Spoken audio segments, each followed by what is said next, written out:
Hello everyone, my name is Phillip Drips. I'm a golf instructor here at LedgeStone Country Club in Branson, Missouri. And I have some tips for you for your putting game that are going to help you out this spring and in the season to come. First tip that I have for you would have to do with our grip. There are many varieties of grips with the putting stroke, some different than your full swing. The most important parts of the putting grip is number one, that it's comfortable for you. Things that are comfortable tend to be something that we can repeat.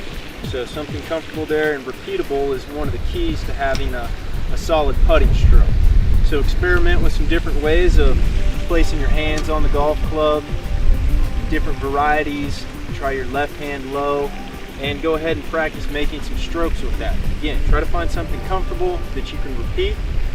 Repeating is something that leads to our consistency with our stroke. The next thing I would talk about is that on a good, solid putting stroke, our hands and wrists don't do anything except for maintain contact with the club.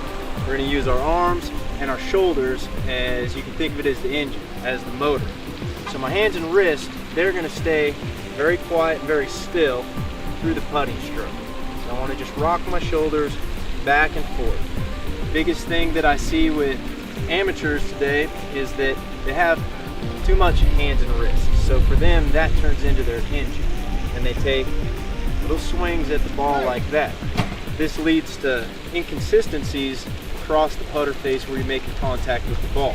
Further from the center in either way is going to give you a different distance. So you may have a good putting stroke, but your distance control is off, and that can be a big reason. So get a good comfortable grip, whether it be left hand low or however you'd like. Set up to the ball square, nice and parallel, and then just think, these hands and wrists were wrapped in a cast where they just can't move. And we're going to use just our shoulders and our upper body to rock back and forth and roll the ball in. Easy as that. Just remember, a good, consistent putting stroke begins with a comfortable and consistent grip. So don't be afraid to experiment with a couple of different grips. Then when you're out practicing or you're out playing, just remember to take your hands and wrists out of the stroke, keep a firm grip on that club, lead to some lower scores and better rounds. We'll see you next time out here at LedgeStone Country Club. I'm Phillip Drips.